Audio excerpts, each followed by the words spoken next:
I never thought I'd be the one to cut ties with my family. I always imagined I'd be the dutiful son, the one who sticks around, helps when needed, and stands by his parents no matter what. But life has a way of revealing people's true colors, especially when money is involved. My name is Daniel, and I have a twin brother, Jason. Growing up, we were always treated a little differently. Jason was the golden child, athletic, popular, the one who could do no wrong in our parents' eyes. I, on the other hand, was quieter. I preferred books over sports, computers over parties. It wasn't that I resented Jason, I didn't, but I always knew he was the favorite. Still, I never thought it would come to this. We both graduated from college at the same time, on the same day. It was supposed to be a proud moment for our family. Jason took the traditional route, studying business, while I chose a different path. I had started working online at 16, freelancing and saving every penny I could. By graduation, I had built up a decent amount of savings, not enough to be rich, but enough to be comfortable. The day after graduation, our parents surprised Jason with a brand new luxury car, a sleek black BMW. He was ecstatic, jumping up and down, hugging them like they had just handed him the keys to a mansion. I was genuinely happy for him, but I couldn't help feeling a bit curious. What about me? I didn't expect a car that wasn't my style. Maybe a watch, a heartfelt letter, even just a simple "we're proud of you" would have meant something. Instead, my dad handed me an envelope. A strange feeling settled in my stomach. Inside was a bill, a long list of numbers, amounts, and a final total. I stared at it, confused. What is this? My mom smiled as if she'd given me the best gift in the world. It's only fair, Daniel. You've been working for years. You've saved so much, it's time for you to help out the family. My dad nodded. Jason doesn't have anything saved yet. He'll need help getting started in life. But you're responsible. You've got money. This is just a small way for you to contribute. I felt my blood run cold. They weren't giving me a gift. They were handing me their debt. They expected me to pay for them while rewarding Jason with a luxury car, and they genuinely believed it was fair. I looked at Jason, hoping for something, anything. Maybe guilt, maybe a protest. But he just shrugged. Come on, man. You always say you don't care about money. That was when I made my decision. I took a deep breath, folded the paper neatly, and slid it back into the envelope. Thank you for this, I said evenly. It's a real eye-opener. My mom beamed. I knew you'd understand, I smiled back. Then I packed my bags and left. I didn't yell. I didn't argue. I just walked out. They didn't try to stop me. I don't think they fully realized what I was doing, not yet, but that would change soon enough. 2 weeks later, the first desperate call came. I ignored the first call, then the second. By the third, my voicemail was filled with messages from my parents, my brother, even my aunt. At first, they were casual. Hey, Daniel, just checking in, call us back. Then more insistent. Daniel, why aren't you answering? We need to talk. Then desperate. Please, Daniel, we didn't mean it like that. Just call us back. But I didn't. I wasn't going to give them the satisfaction of pretending nothing had happened. For the first time in my life, I was putting myself first. The first week after I left, I stayed at a cheap Airbnb in another city. I wasn't sure what I wanted to do yet, but I knew I wasn't going back. I had enough savings to figure things out. My parents, on the other hand, weren't as fortunate. By the second week, my brother started calling. At first, it was all bravado. Dude, stop being dramatic. Just come back already. I blocked his number. Then my mom changed tactics. Daniel, sweetheart, we're struggling. You know we've always supported you. Can't you help us out a little? That was rich coming from the woman who had smiled while handing me a bill instead of congratulations. Then the real panic set in. One evening, while checking my email, I saw a message from my dad. Subject: Please read this. I hesitated, but curiosity got the better of me. Daniel, we're in trouble. We took out some loans we can't pay back. We thought we could handle it, but things are getting worse. Jason doesn't have the means to help us, and we thought you wouldn't mind. You've always been so independent, so responsible. We misjudged the situation, and for that I'm sorry. But we need you. Please at least call us back. I stared at the email for a long time. It was the first time they had come close to admitting they were wrong. But it still wasn't an apology, not really. They weren't sorry for how they treated me. They were sorry that I had left, and now their perfect golden child wasn't enough to fix their problems. For years, I had watched them favor Jason, give him everything, make excuses for him while expecting me to be the responsible one. And now that their choices had finally caught up with them, who did they turn to? Me. Because Jason, the son they had spent years prioritizing, wasn't capable of helping them. I closed the email without responding. A few days later, I got the call that changed everything. It was my aunt, and for the first time, I hesitated before ignoring it. I stared at my phone for a moment before deciding to pick up. I didn't know what to expect from her. She wasn't as involved in the drama, but she had always been somewhat of a peacemaker between me and my parents. Daniel, her voice was soft, almost pleading. Can we talk for a minute? I sighed. About what? About your parents. They're worried about you. Yeah, I know, I said, keeping my tone level. But I think they're a little more worried about themselves right now. There was a long pause before she spoke again. Please don't be like this. They made a mistake. They thought you would understand. They didn't mean for things to go this way. I could hear the desperation in her voice, but I wasn't backing down, not now, not after everything that had happened. I took a deep breath and asked the question that had been circling my mind for days. Why, Aunt Karen? Why did they buy Jason a car if they're struggling? If they're in debt, how is that even possible? How could they think that's okay? Another long pause followed. When she finally spoke, her voice was shaky. I don't know, Daniel. They thought they could handle it. They always wanted to give Jason the best, and they figured it would be a good way to celebrate his graduation.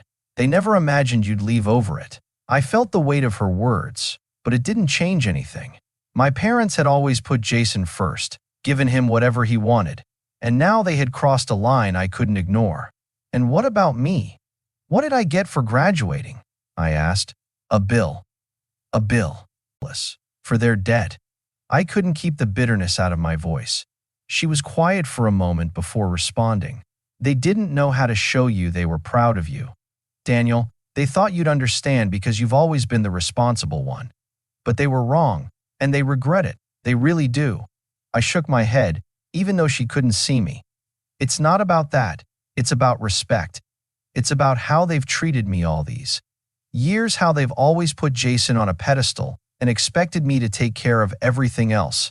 I could feel the anger rising, but I kept my voice steady. They didn't give me a car, an opportunity, or even a proper thank you for all the work I've done.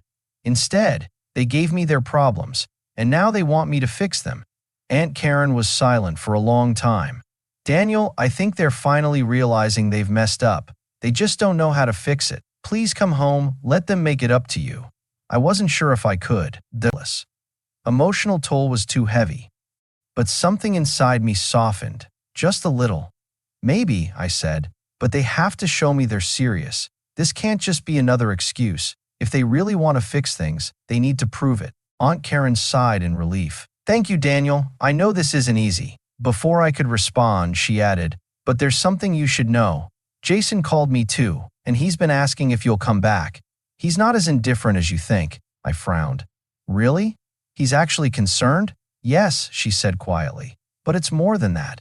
He's starting to see the bigger picture. He's starting to realize just how much you've done for the family and how much he's taken for granted. I didn't know what to think of that. Jason, the golden boy, realizing his actions. It sounded too good to be true. But maybe, just maybe, things could change. I still didn't know if I was ready to go back, but I had a feeling this story wasn't over yet, and that in the next conversation I would hear something that would push me to finally make a choice. The days passed and I stayed in my small Airbnb, sorting through my thoughts, still refusing to call back. Then something unexpected happened. It was a Thursday evening when my phone buzzed. I didn't recognize the number, but I answered anyway. Daniel. It was Jason. Yeah, I replied, my voice cool. His voice was shaky, and there was a long pause before he spoke again. Daniel, I'm sorry, but things got worse. Mom and Dad, they didn't listen. I tried to talk to them, but they're stubborn. They kept insisting they'd manage, but now they've had to sell the car. My heart sank, but a part of me couldn't help feeling vindicated. They sold the car? I repeated, my voice cold. Yeah. Jason's voice cracked. They had no choice. The bills piled up, and we couldn't keep up with the payments anymore. They sold it to cover some of the debt. It's gone. Daniel, I don't know what to say, man. Leaned back in my chair, staring out the window. A rush of satisfaction washed over me, mixed with something darker. They had chosen Jason. They had handed him a car and thrown my efforts in my face. And now, with their mistakes catching up to them, they were losing it all. I wanted to gloat, to rub it in, but I didn't say a word for a long time. Jason kept talking, his voice breaking, but I couldn't bring myself to feel sympathy. Finally, I spoke, my voice firm. Jason, you didn't have to lose the car.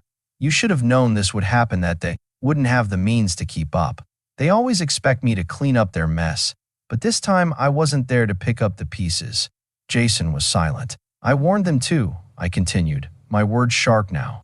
When they handed me that bill instead of a gift, I told them it would come back to bite them. And now it has. Jason's voice grew desperate. Daniel, please, I know this is messed up, but they didn't mean for this to happen. We never wanted it to turn out like this. I paused, savoring the feeling of power in that moment. I had finally broken free from their grip, from the years of being second place. You know what, Jason? I said coldly. Maybe it's a lesson they needed. They need to learn the hard way. If they'd been a little more thoughtful, they wouldn't be in this situation now. I hope it stings. Jason started crying, and for a second I almost felt guilty. But then the image of my parents' smug smiles when they handed me that bill flashed in my mind. I didn't feel guilty. His sobs echoed through the phone, but I didn't offer comfort. Instead, I hung up. For the first time, I felt a sense of justice. The scales were balanced, and my family was finally facing the consequences of their actions. The next few days were quiet. I kept to myself, staying in the Airbnb, not responding to any messages or calls. I barely even checked my phone, except to keep up with work. It felt freeing, honestly. I didn't have to deal with anyone's drama anymore. Then, on Sunday afternoon, I got a call from an unknown number. I was about to ignore it, but something inside me told me it was time to face it head-on. I picked up.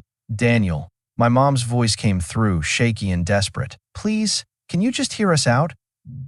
I didn't answer immediately. Instead, I leaned back in my chair, slowly exhaling. It had taken them this long to come to me, and it felt good to know they were finally on the other end of the phone. Daniel, we know we messed up, she continued. We never should have put all that pressure on you. We should have been better. We're so sorry. Please come back. We'll fix everything. Just come home. I could hear the pleading in her voice, but it didn't move me. This was the same woman who had always told me to be responsible while giving Jason whatever he wanted, the same woman who, instead of appreciating my hard work, had handed me a bill for their failures. Mom? You're sorry? I said slowly, letting sarcasm drip into my words. You're sorry for what exactly? Buying Jason a car while I was left to handle your mess? Is that what you're sorry for? Or are you sorry because you had to sell it? There was silence on the other end. I could almost hear her trying to process it, the reality of what she had done finally sinking in. Daniel, we never meant for things to get this bad, my mom said, her voice breaking. Please just come back. We'll do whatever it takes to make it right. You're still our son, and we love you. I rolled my eyes, even though she couldn't see me. It felt almost pathetic, hearing her beg after everything they had put me through. I'm sure you love me. I'm sure you love me, I said, my tone flat, but love doesn't fix years of favoritism and neglect. You didn't think about me once when you made those decisions. Not once. I paused, letting that sink in, then added, and frankly, I don't need your apology. It's too late for that. You should have thought about this before. The line went quiet again. I could feel my anger building, but I kept it controlled, just as I had learned to do over the years. I'm not coming home, Mom. You made your choices, and now you're living with the consequences. I'm not here to clean up your mess anymore. There was a long, drawn-out pause. Then my dad's voice came on the line, strained and desperate. Daniel, please. We were wrong. We see that now. We didn't mean for it to come to this. We never meant to push you away. I let out a low laugh, my voice dripping with contempt. You didn't mean to push me away? You have a funny way of showing it. You bought a car for Jason, handed me a bill, and expected me to just keep taking it. You didn't push me away, you kicked me to the curb. Please, son, my dad's voice cracked. We were just trying to give Jason something. We wanted him to feel proud of his graduation, and we thought that would make it right. But we've realized it wasn't worth it, not if it meant losing you." It almost sounded like they were groveling now, and the power was entirely in my hands. "You're right about one thing, Dad," I said sharply. "You lost me and you're not getting me back just because you've suddenly realized your mistakes." I paused, letting the silence stretch between us. "I'm done here," I added coldly. "So keep your apologies, keep your guilt, and next time you want to celebrate someone, maybe think about who you're leaving in the dust." Without waiting for a response, I ended the call. I stared at my phone for a long time, the satisfaction of finally standing my ground settling in. They had taken me for granted for far too long, but now they knew what it felt like to lose me. I could still hear their apologies echoing in my mind, but it didn't matter. They had their chance, and now they would have to live with the consequences. Weeks passed after that call, and I didn't hear from them again. The silence was almost louder than the chaos that had led up to that moment. I went on with my life, working, enjoying the peace and freedom I had fought so hard to build. Then one afternoon, a package arrived. It was from my parents. I stared at it for a while, unsure of what it could be. The thought of them trying to contact me again made me hesitate, but curiosity got the better of me. I opened it. Inside was a simple handwritten letter, the paper creased from being folded too many times. "Daniel, we don't expect you to forgive us. We know we hurt you, and we've realized we've lost something far more important than a car or a gift we could never afford to give you.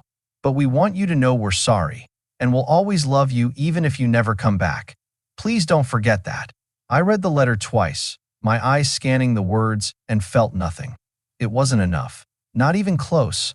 I threw the letter into the trash without a second thought, a sense of finality settling in. Their last attempt hadn't moved me. I wasn't angry anymore, just different. As for Jason, I had received a few more texts from him, apologizing for being caught in the middle. I ignored them too. He had chosen his side. He would have to live with the consequences of that choice. Life went on. I kept growing my business, kept moving forward with my plans. It was all on my terms now, and I wasn't about to let anyone, least of all my family, take that away from me. And as for them, well, they would always have their regrets. But at least I didn't have to carry the weight of them anymore. The end had come, but it wasn't a tragic one. It was a reminder that sometimes you have to step away from the people who never gave you a chance to be seen, so you can finally see yourself clearly. And for me, this was the beginning of a new chapter. At the end of the day, Daniel made a bold choice. He stopped letting his family's actions define his worth. It wasn't easy, but by walking away, he finally took control of his own future. It's a hard truth, but sometimes the most important relationship you can nurture is the one with yourself. What do you think? Was Daniel right to leave, or should he have given his family another chance? Drop your thoughts in the comments. I'd love to hear what you think. And if you want more stories like this, make sure to subscribe and turn on notifications so you don't miss out.